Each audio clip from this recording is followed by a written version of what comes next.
به نام خدا سلام عرض میکنم خدمت شما دوستان عزیز. امیدوارم هر جا که هستید حالتون خوب باشه. شروع میکنیم جلسه سوم بحث توان از کتاب ریاضی هفتم، پایه هفتم. دوستان، مطالبی که گفته میشه در خصوص و در واقع در چهارچوب کتاب ریاضی پایه هفتم هست. با راهکارهای سالهای بالاتر بعضی از سالها رو میشه راحتتر حل کرد، اما چون اون مطالبی که در سالهای آینده در واقع بچه ها میخونن تو کلاس هفتم نخوندن، ما اجازه نداریم از اون قواعد، روش ها و فرمول ها برای کلاس هفتم استفاده بکنیم. خب این جلسه یه چند سوال میخوایم با هم حل کنیم و در واقع بحث توان رو برای ریاضی هفتم ببندیم. دوستان ریاضی پای هفتم اگر مایل باشن میتونن توان رو در بحث ریاضی هشتم هم فرا بگیرن. بد نیست که بدونن، اما اینکه از اون فرمول ها اجازه استفاده دارن یا ندارن این دیگه وابسته به معلم مدرسه شون هست. خب عرض به حضور شما که میخوایم ببینیم که کدوم یکی از این تساوی ها درست و کدوم نادرست هست. دقت بفرمایید. 5 به توان 4 ضرب در 5 به توان 6 مساوی 5 به توان 24. آیا در ضرب دو عدد تواندار با پایه های مساوی توان ها رو در هم ضرب میکنیم؟ خیر، توان ها باید با هم جمع بشه. بنابراین این چیه؟ این نادرسته. برای درستیش این 24 باید چند بشه؟ باید بشه 10. 24 اشکال داره اینجا. خب باز دومی، دو تا عدد تواندار در هم ضرب شدن، توانهاشون با هم مساوی. یکی از توانها رو نوشت، پایه ها رو با هم جمع کرد. آیا پایه ها باید با هم جمع بشن؟ خیر، دو عدد تواندار که توانهای یکسان دارن در ضرب، در واقع یکی از توانهاشون رو باید بنویسیم، پایه ها رو در هم ضرب بکنیم، نه اینکه جمع بکنیم اینجا. بنابراین باز این 11 اینجا مشکل داره. اگر این 11 بود 30 اون وقت درست میشد، اما الان چیه؟ الان نادرست هست. خب 5 به توان 4 ضرب در 6 به توان 7 مساوی با 30 به توان 11. خب اینجا پایه ها رو، نه پایه ها با هم مساویه نه توان ها با هم مساویه. ما هیچ قاعده ای هم نداریم که اگه پایه ها مخالف هم باشن، توان ها هم مخالف هم باشن، بریم با یه اصولی بریم جلو و حساب بکنیم این رو. الان اینجا پایه ها رو در هم ضرب کرده، توان ها رو با هم جمع کرده، یعنی دو تا الگوی قبلی رو با هم روی این پیاده کرده. این 100% اشتباه است. این برای شما حساب بکنید، این 30 به توان 11 عدد بسیار بسیار بزرگیه. اینجا عدد 5 به توان 4 داریم، اینجا عدد 6 به توان 7 داریم. تازه اگر ببینید، اگر این 5 به توان 7 بود، حالا که توانش 4، اگر به توان 7 بود ضرب 6 به توان 7 میشد، تازه میشد 30 به توان 7. اگر این 5 به توان 7 بود ضرب 6 به توان 7 میشد، تازه میشد 30 به توان 7. الان نوشته مساوی 30 به توان 11، یعنی دیگه این خیلی نادرسته. خیلی خوب. بعدی 5 به توان 1 + 6 به توان 1 مساوی 11 به توان 1 هست.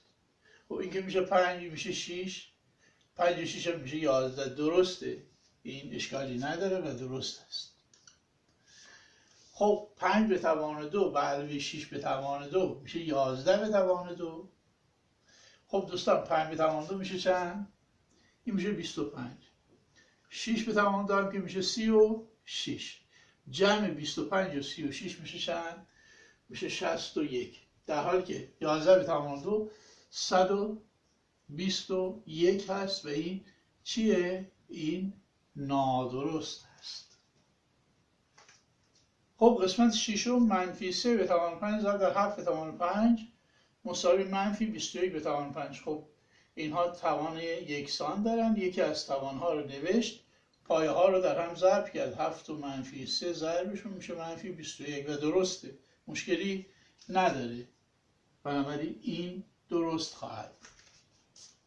خب سوال بعدی گفته در جای خالی علامت رو به علاوه منها ضرب یا تقسیم قرار بدید، البته برای برقراری تساوی. خب 2⁻6، الان 2⁻6 چند میشه حاصلش؟ میدونید که 2⁻6 یعنی چی؟ 2 ضرب در 2 ضرب در 2 ضرب در 2 ضرب در 2 ضرب در 2.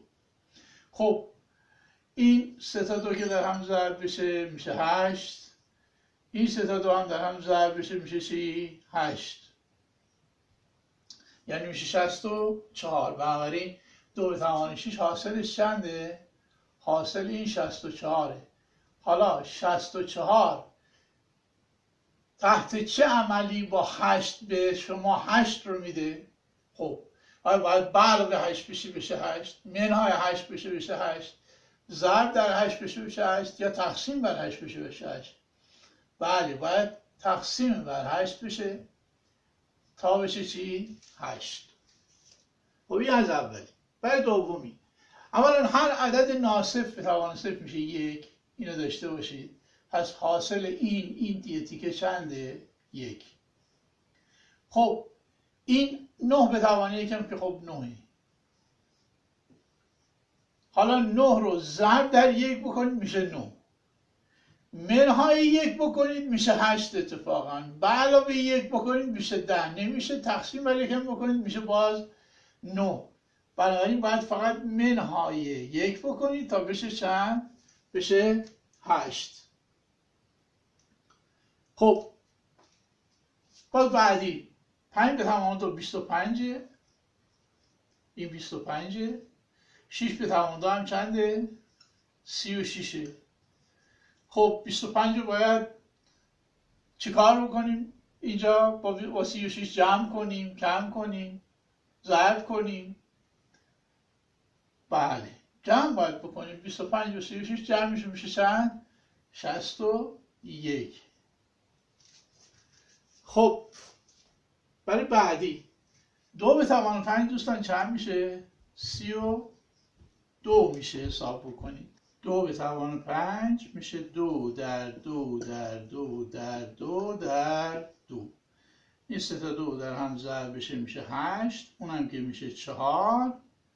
4 8 هم میشه چند تا؟ 32 تا. پس 2 به توان 5 میشه 32. خب اینجا 32 داریم، اینجا یک عمل میخواد انجام بشه، اینجا عدد 4، 16 به توان 0 هم که خب میدونید 1 چنده؟ 1. 2 به توان 3 هم چنده؟ 8. خوب که دقت بکنید، اگر شما بیاید 32 رو به 4 تقسیم بکنید میشه 8، 1 رو در 8 ضرب بکنید میشه 8. بنابراین میتونید اینجا عمل تقسیم بگذارید، 32 تقسیم بر 4، و اینجا عمل چی بذارید؟ عمل ضرب بگذارید. 32 تقسیم بر 4 میشه 8، 1 ضرب در 8 هم میشه 8 و باز تساوی برقرار هست. سوال بعدی گفته جای خالی را پر کنید، البته برای برقراری تساوی. 2 به توان 6 مساوی با 8 به چه توانی؟ همین الان توی سوال قبلی رو بررسی کردیم، ولی خب باز میگم خدمتتون 2 به توان 6 رو شما میتونید، من به جای 2 به توان 6 می‌نویسم 2 در 2 در 2 در 2 در 2 در 2. خب این که میشه 8، اینم میشه چند؟ 8. این در واقع 2 به توان 6 ماست که اینجوری میشه. خب 8 ضرب در 8 میشه 8 به توان 2 دیگه، بنابراین این میتونه 8 به توان چند باشه؟ 2 باشه. یا 4 به توان 4 مساوی 16 به چه توانی؟ 4 به توان 4 چی می‌نویسیم ما؟ می‌نویسیم 4 در 4 در 4 در چند؟ 4. این دوتا 4 که در هم ضرب بشه میشه 16، این دوتا هم ضرب بشه میشه 16، 16 ضرب در 16 میشه 16 به توان چند؟ 16 به توان 2. 3 به توان 6 مساوی 9 به چه توانی؟ خب 3 به توان 6 رو چی می‌نویسیم؟ 3 در 3 در 3 در 3 در 3 در 3. خب هر دو تا از این سه‌ها که تو هم ضرب میشن یه 9 به ما میدن، میشه 9 در 9 در یه 9 دیگه که در واقع ضربشون میشه 9 به توان چند؟ 9 به توان 3 یا 5 به توان 4 میشه چند؟ 5 در 5 در 5 در 5. این دوتا 5 در 5 در واقع میشه 25. این دوتا هم میشه چند؟ 25. 25 در 25 هم میشه 25 به توان چند؟ 25 به توان 2 و جواب این هم برای ما به دست میاد. دوستان دقت بفرمایید، توی کلاس هشتم شما یه فرمولی رو میخونید که یه مقداری میتونه این رو راحت‌تر براتون حل بکنه، یک کمی راحت‌تر. البته این انقدر سخت نیست که بخواد از این راه نرید و مجبور بشید راه دیگه ای رو برید. منتها اون فرمول چون مختص کلاس هشتم هست بهتره که از اون فرمول استفاده نکنید. حالا بعد از اینکه این دوره کلاس هفتم تموم شد من مطالب کلاس هشتم هم میگم، اونجا میبینید که از یه روش دیگه هم میتونیم اینها رو حساب بکنیم. سوال بعدی گفته ساده کنید و به صورت عدد تواندار بنویسید. خب دوستان این 75 صدم رو من می‌نویسم 75 بر روی 100. خب 75 به 25 ساده میشه 3 مرتبه، 3 تا 25 میشه 75. 100 هم به 25 میشه 4 مرتبه، بنابراین این میشه 3 چهارم. 6 هشتم هم ساده کنید به 2 باز میشه 3 چهارم. داخل پرانتزا رو دارم میگم 3 چهارم. 15 بیستم هم باز به 5 ساده کنید، این به 5 میشه 3 مرتبه، 20 به 5 میشه 4 مرتبه، اونم میشه 3 چهارم. خلاصه این که این عبارت هست چی؟ 3 چهارم به توان 6 ضرب در 3 چهارم به توان 7 ضرب در 3 چهارم به توان 8. خب حالا اگه بخواید میتونید اول این دوتا رو در هم ضرب بکنید، بعد در اون ضرب بکنید، یا این دوتا رو در هم ضرب بکنید بعد در این ضرب بکنید، یا اینکه اصلا کلا با هم در هم ضرب بکنید. برای اینکه پایه ها همه مساویان، اگرچه 3 تا پایه هست میتونید یکی از پایه ها رو بنویسید، توان رو هم جمع بکنید، مشکلی نداره. در واقع میشه چی؟ میشه 3 چهارم به توان چند؟ به توان 6 به علاوه 7 به علاوه چی؟ 8. 7 تا 8 که میشه 15 به علاوه 6 میشه 21، پس میشه 3 چهارم به توان چند؟ به توان 21 و جوابش برای ما به دست میاد. قسمت دومش گفته 1.5 به توان 6 ضرب در 3 دوم به توان 2 ضرب در 6 به توان چند؟ 8. خب دوستان 1.5 همون 3 دومه، یا به جای 3 دوم بنویسید 1.5 یا به جای 1.5 بنویسید 3 دوم، فرق نمیکنه، چون 3 رو تقسیم بر 2 بکنید میشه 1.5. پس من به جای این می‌نویسم 1.5. می‌نویسم چند؟ 1.5. این 1.5 رو می‌نویسم، توانا رو با هم جمع می‌کنم، میشه 1.5 به توان چند؟ 6 و 2 میشه 8. ضرب در اون برم 6 به توان 8. خب بنابراین الان باز دو تا عدد تواندار دارم، توانا یکی هن. پایه ها رو در هم ضرب میکنیم. 6 ضرب در 1.5 میشه بچه ها 9. 6 تا 1 میشه 6، 6 تا نیم هم میشه 3. 6 و 3 میشه 9. بنابراین میشه چند؟ حالا بده بنویسم 1.5 ضرب در 6 به توان چند؟ 8 میشه، اونم 9 به توان چند؟ 8 و جوابش برای ما به دست میاد. قسمت سوم گفته 25 صدم به توان 5 ضرب در 1 چهارم به توان 3 ضرب در 3 به توان 8. خب دوستان 25 صدم، 25 صدم من اینجوری می نویسم، به 25 ساده بکنید میشه 1 چهارم. پس این 1/4. 1/4 پس این چنده؟ 1/4. حالا 1/4 به توان 5 ضرب در 1/4 به توان 3 میشه 1/4 به توان 8. پس میشه 1/4 به توان 8 ضرب در چی؟ 3 به توان 8 ضرب در 3 به توان چند؟ 8. حالا یکی از توانها رو بنویسیم، پایه ها رو در هم ضرب میکنیم، یعنی میشه 1/4 ضرب در 3 کلا به توان چند؟ 8. 3 ضرب در 1/4 هم میشه 3/4. بنابراین میشه چی؟ 3/4 به توان چند؟ به توان 8. خب سال بعدی گفته که این اعداد داده شده رو به ترتیب از کوچیک به بزرگ مرتبش کنید، یعنی از کوچیک به بزرگ بنویسید. خب دوستان 8 به توان 0، هر عدد ناصفر به توان 0 میشه چند؟ میشه 1. فعلا این از همه کمتره. فعلا بریم جلو ببینیم چه اعدادی به دست میاد. 9 به توان 2 اگر بخواید حساب بکنید مقدارشو، خب میشه 81. شاید بدون حساب کردن مرتب کردنش راحت تر باشه. این میشه 80 چند؟ 1. این هم میشه 0. پس الان این از همه کمتر شد. خب در مقایسه 4 به توان 6 و 3 به توان 5 این 4 به توان 6 هم پایش بزرگتر هم توانش. خب بدیهیه که این 4 به توان 6 از 3 به توان 5 بزرگتر میشه.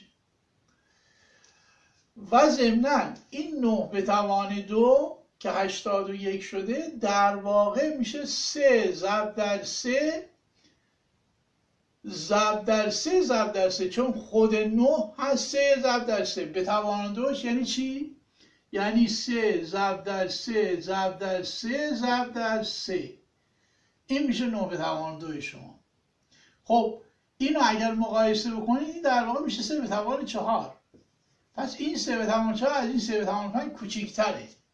بنابراین اگر بخوایم مرتب بکنیم اول این 0 به توان 4 که 0 هست رو می‌نویسیم که 0 حاصلش میگیم این کوچکتر از چیه؟